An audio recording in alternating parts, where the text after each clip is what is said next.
Hi, I'm Jen, and welcome back to Motherhood Guru, a place where parents can find answers on anything from pregnancy to parenthood. In our last segment, we went over Braxton Hicks contractions.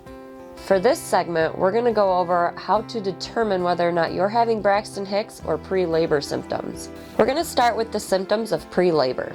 If you're having pre-labor symptoms, you will experience the following: lightening and engagement as the baby descends into the pelvis, a sensation of pressure in the rectum and pelvis area, as well as cramping and lower back pain. Loss of weight prior to these symptoms, sometimes up to 3 pounds. A change in energy level, such as fatigue or energy spurts known as nesting. A change in your vaginal discharge, increased or thickened. Pink or bloody show caused by dilation or effacement. Dilation or effacement will cause the capillaries to rupture, tinting your mucus pink or streaking it with blood. This can also cause you to lose your mucus plug, a gelatin-like chunk that will pass through the vagina. Intensification of Braxton Hicks contractions, becoming more frequent, intense, or painful, as well as diarrhea.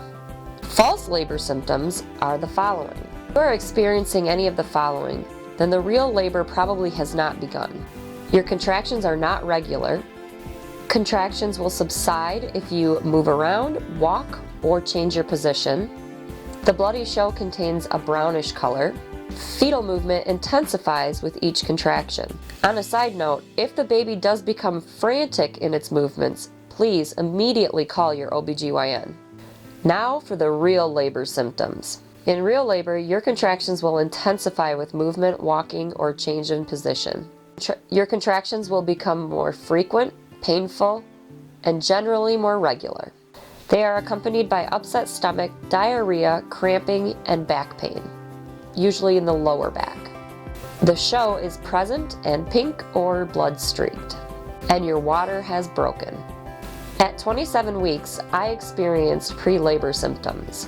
My symptoms were as follows: cramping, diarrhea, fatigue, change in vaginal discharge, contractions that were 2 minutes apart for more than 3 hours, frantic fetal movement, lower back pain, and my contractions did not decrease with movement or repositioning. Upon calling my OBGYN, I was sent immediately to triage, and then labor and delivery. I stayed in labor and delivery for 3 days, followed by 3 days in the OB special care unit. I was put on IVs for fluids and magnesium sulfate to spread my contractions out. Luckily, I never effaced, dilated, had any bloody show, or broke my water. During this time, I was given steroids to increase the baby's lung development in case of an early delivery. At the end of the 6 days, I was diagnosed with an irritable uterus. I was then sent home for 2 weeks on strict bed rest and had weekly OBGYN visits to monitor activity and any changes. Today, I am 33 weeks and 2 days pregnant. My contractions still continue ever since I've left the hospital. However, they are not as strong or as frequent. I have been released from bed rest and have been allowed to go back to doing about half the activity level that I was doing prior to my pre-labor symptoms, with the hopes that I will make it to 34 weeks before delivery. We're almost there. So what causes preterm labor? There are really no answers to that question. There is no pinpointed cause for premature labor, but there are some things that can contribute to it, such as constipation, a full bladder, dehydration, too much physical activity, and high stress. Some may wonder if premature labor can be stopped or prevented. However, there is no way to prevent or stop premature labor. It can be postponed and it can be regulated, but it cannot be stopped. Some methods for postponing or regulating labor are magnesium sulfate and other medications, bed rest, and hospitalization. All doctors will choose their own way to regulate and postpone labor.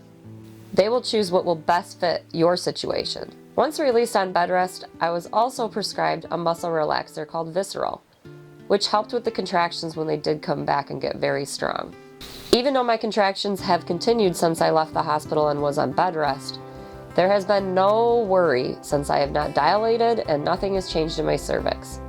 My water has not broken, I have had no bloody show, and so far we have made it almost to the 34-week mark. We're crossing our fingers to make it all the way, and hopefully a little further than that. That wraps up our segment today on premature labor. I hope that none of you have to experience any of this, but for those of you that do, I hope this helps you on determining whether or not you need to call your OBGYN or not. I would love to hear from you. Please feel free to put any comments in the comment box on your experiences with premature labor, Braxton Hicks, or anything during your pregnancy. If you liked today's segment, please click the like button. For more information on having a healthy pregnancy and a healthy baby, go ahead and click on the link below in our description. Again, I'm Jen, and I thank you for joining us today at Motherhood Guru for our segment on premature labor. From one hot mother to another, happy pregnancy!